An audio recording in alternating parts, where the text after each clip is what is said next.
আসসালামু আলাইকুম। ঈদের এত ব্যস্ততার মাঝে একটা ভুল হয়ে গেছে।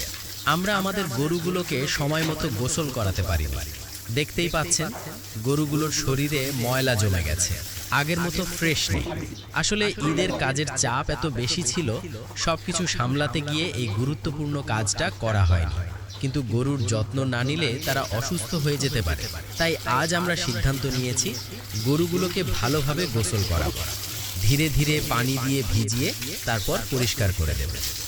দেখুন, পানি দিয়ে ধুয়ে দেওয়ার পর গরুগুলো অনেকটাই স্বস্তি পাচ্ছে, ময়লাও ধীরে ধীরে চলে যাচ্ছে।